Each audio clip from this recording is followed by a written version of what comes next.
इस बीच एक और बड़ी खबर जम्मू कश्मीर से आ रही है। कश्मीर के कुपवाड़ा में घुसपैठ की कोशिश नाकाम बताई गई है। केरन सेक्टर में सेना ने 3 आतंकियों को मार गिराया। घुसपैठ की कोशिश करते हुए मारे गए हैं तीनों आतंकी। तो बड़ी खबर आपको बता रहे हैं इस समय जम्मू कश्मीर से बड़ी खबर। कुपवाड़ा में बता दें कि जो कोशिश की गई थी घुसने की वो फिलहाल फेल नजर आई है। 3 आतंकियों को हमारे सेना ने मार गिराया है। केरन सेक्टर में सेना को बड़ी कामयाबी हाथ लगी है। घुसपैठ करने की कोशिश की जा रही थी, लेकिन उसी समय जैसे ही सेना को पता चला, क्योंकि सर्च अभियान भी तेजी से चल रहा है, और जैसे ही उनको भनक लगी वैसे ही उन्होंने सीधे निशाना लगाया और घुसपैठियों को मार गिराया। आतंकियों से हथियार भी बरामद हुए हैं। आपको बता दें कि कुपवाड़ा में अभी भी सेना का सर्च ऑपरेशन चल रहा है और इस बीच बड़ी सफलता सेना को मिली। 3 आतंकी जो घुसपैठ की कोशिश कर रहे थे, उनकी कोशिश को नाकाम करते हुए आतंकियों को ढेर कर दिया गया। और अब बात अगली बड़ी खबर की, जो कि जयपुर से है, जहां पर एसीबी पहली बार अपना स्थापना दिवस मनाएगी और आज सुबह 11 बजे बिरला सभागार में यह कार्यक्रम आयोजित है। राज्यपाल सहित तमाम अफसर इस बड़े कार्यक्रम में मौजूद रहने वाले हैं। तो आज एसीबी के लिए खास दिन, क्योंकि एसीबी पहली बार ऐसा होगा कि अपना स्थापना दिवस मनाती हुई नजर आएगी। वक्त रखा गया है सुबह का 11 बजे, यानी 11 बजे बिरला सभागार में एक बड़ा कार्यक्रम है जिसमें राज्यपाल सहित तमाम अफसर भी मौजूद रहने वाले हैं। एसीबी ताबड़तोड़ एक्शन करप्शन के मामले में करती हुई नजर आई है और आज इसका स्थापना दिवस है। तो एंटी करप्शन ब्यूरो यानी एसीबी पहली बार स्थापना दिवस मनाएगी। बताया यह भी जा रहा है कि कलराज मिश्र आज इसमें मौजूद रहेंगे। पहली बार स्थापना दिवस एसीबी की, जिस तरह अगर राजस्थान की परिवेश में बात की जाए तो करप्शन के खिलाफ इनका मोर्चा खुला हुआ है। रोज आए दिन एसीबी कहीं ना कहीं उनको बड़ी कामयाबी मिलती हुई दिखाई पड़ती है और आज पहली बार स्थापना दिवस जो कि भव्य तरीके से मनाया जाएगा। और जरा विधानसभा की बात कर लेते हैं और आपको बताते हैं कि आज सदन में क्या कुछ होने वाला है। जयपुर से बड़ी खबर यही कि विधानसभा की कार्रवाई प्रश्नकाल के साथ आज शुरू होगी। बजट पर एक बार फिर वाद विवाद रहेगा। पर्ची के जरिए विधायक अब अपनी समस्या को उठा सकेंगे।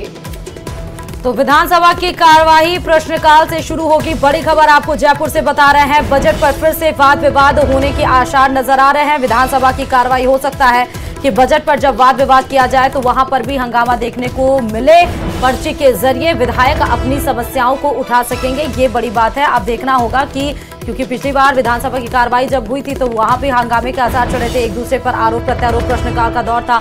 अब देखना है कि बजट पर जब चर्चा होगी तो उसमें विधायकों के द्वारा पर्ची के सहारे क्या कुछ प्रश्न पूछे जाते हैं और उसके जवाब में क्या कुछ निकल कर आता है। विपक्ष लगातार कड़े तेवर अपनाते हुए सरकार पर हमलावर है, चाहे वो कानून व्यवस्था हो, महिला अपराध हो, जिसको लेकर टीकाराम जूली भी सवाल करते हुए नजर आए थे। इसके साथ खनन माफिया का मुद्दा भी उठा था। कई मुद्दों के बीच में बजट को लेकर भी लगातार विपक्ष कह रहा है कि ऐसी कई घोषणाएं हैं जो पुरानी है, जिसको रिपीट करने का काम सरकार ने किया है। और अब प्रदेश में बारिश का दौर लगातार जारी है। सुबह टोंक में करीब 2 घंटे तेज बारिश हुई, उसके बाद वहां की सड़कें दरिया बन गई। दुकानों घरों में भी पानी घुस गया। बारिश के बाद पुराने टोंक शहर की गलियां, यहां पर पानी का तेज बहाव भी देखने को मिला है। ये बारिश तमाम लोगों के लिए मुसीबत भी बन रही है। शहर के काली पलटन इलाके में दुकानों और घरों में पानी घुस गया। यहाँ करीब 2 फीट पानी भरा हुआ है। तस्वीर आपके सामने, जहाँ पर ऐसा लग ही नहीं रहा है कि ये शहर का नजारा हो। आपको ऐसा लग रहा हो कि कोई नहर और झरना मानो पूरे शहर में उतर आया हो। लगातार बारिश हो रही है। टोंक की तस्वीर आपके सामने, 2 घंटे की झमाझम बारिश के बाद देखिए किस तरीके से सड़कें हैं वो दरिया बन गई हैं। यहाँ बाइक जो रखे हैं वो पानी में डूब गए हैं। जो सामान है दुकानों घरों से वो सड़क पर बह रहे हैं।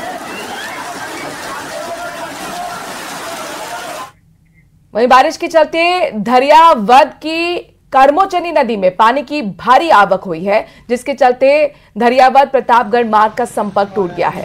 दोनों ओर वाहनों की लंबी कतारें लग चुकी हैं। धरियावद में कर्मोचनी नदी पर पुलिया निर्माण का कार्य चल रहा है, जिसके चलते अस्थायी बाईपास बनाया गया है, लेकिन नदी में हुई पानी की आवक के चलते बाईपास पर करीब 1.5 फीट पानी चल रहा है और ऐसे में यातायात पूरी तरह से प्रभावित है, यूं कहें कि बंद हो चुका है। साथ ही कर्मोचनी नदी में पानी की आवक के बाद पुलिस प्रशासन भी मौके पर पहुंचा। यातायात को डाइवर्ट कर पुलिया पर पूरी तरह से यातायात को अब बंद कर दिया गया। इसके साथ ही वहां पर पुलिस के जवान भी तैनात कर दिए गए ताकि किसी तरह की कोई अनहोनी ना हो। तस्वीर आपके सामने, ऐसा लग रहा है कि मानो पूरा झरना यहाँ पर बहता हुआ नजर आ रहा हो। लेकिन ये दरियाबाद की सड़कें हैं जो पूरी तरह से पानी में लबालब हो गई हैं। कैसे पैदल यात्री ऊपर जा सके सर। और इधर एसआई भर्ती परीक्षा 2021 में पेपर लीक मामले में एसओजी लगातार कार्रवाई कर रही है। एसओजी की कार्रवाई की डर से राजस्थान पुलिस अकादमी राजस्थान जयपुर से 4 ट्रेनी एसआई बिना सूचना के गायब हो गए। इनमें 2 महिलाएं हैं, 2 पुरुष ट्रेनी एसआई हैं। ये रिपोर्ट देखिए।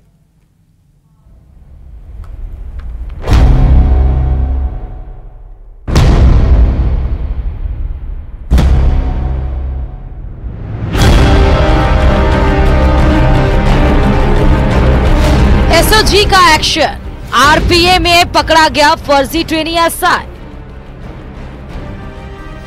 4 फर्जी ट्रेनी एसआई फरार, अब चढ़े एसओजी की रडार। एसआई पेपर लीक प्रकरण में एसओजी लगातार कार्रवाई कर रही है। इसी कड़ी में एसओजी की टीम ने शनिवार को राजस्थान पुलिस अकादमी में बड़ी कार्रवाई की और पुलिस ट्रेनिंग सेंटर में रेड मारी, जहां एसओजी ने एक ट्रेनी एसआई को धर लिया। राजस्थान पुलिस सब इंस्पेक्टर भर्ती परीक्षा पेपर लीक प्रकरण के मामले में एसओजी की कार्रवाई लगातार जारी है। इस मामले में एसओजी ने एक और ट्रेनी एसआई दिनेश कुमार को गिरफ्तार किया है, जो कि बाड़मेर का रहने वाला था और इस वक्त राजस्थान पुलिस अकादमी में ट्रेनिंग कर रहा था। जैसे ही एसओजी रेड की सूचना ट्रेनिंग सेंटर में फैली तो 4 ट्रेनी एसआई मौके से फरार हो गए। इनमें से 2 महिला और 2 पुलिस ट्रेनी एसआई थे। हालांकि एसओजी की टीम ने एक और ट्रेनी एसआई दिनेश कुमार को गिरफ्तार कर लिया। दिनेश कुमार बाड़मेर के धौरी मन्ना का रहने वाला है, जिसने जगदीश बिश्नोई गैंग से लीक पेपर खरीदकर पढ़ने के बाद एग्जाम दिया था। एसआई भर्ती पेपर लीक प्रकरण में एसओजी एक बार फिर से आरपी में पहुंची, लेकिन एसओजी के पहुंचने की भनक ने वहां पे मौजूद ट्रेनिंग कर रहे 4 ट्रेनी एसआई को वहां से भागने पर मजबूर कर दिया। जानकारी के मुताबिक ये सभी चारों आरोपी सीकर, जालोर और अन्य जगहों के रहने वाले थे। जब उनको लगा कि लंच के वक्त एसओजी की टीम कार्रवाई के लिए आरपी पहुंची है, तो ये चारों ट्रेनी एसआई वहां से भाग निकले, जिनको नामजद कर एसओजी अब तलाश में जुट गई है। आरपीए में मिले 5 फर्जी ट्रेनी एसआई। पहला, गोविंद कुमार, निवासी बदरूना झाप सांचौर, एसआई एग्जाम 331 अंक, इंटरव्यू में 28, मेरिट में 39, सेंटर इसका जयपुर। दूसरा, शंकरलाल, धौरी मन्ना, बाड़मेर का निवासी, एसआई एग्जाम में 313 अंक, इंटरव्यू में 28, मेरिट 144, सेंटर इसका जयपुर। एसओजी एग्जाम 108 अंक। तीसरा, नाम प्रियंका कुमारी, निवासी देवड़ा जालौर, एसआई एग्जाम 321 अंक, इंटरव्यू में 21, मेरिट 132, सेंटर इसका जयपुर। एसओजी एग्जाम 116 अंक।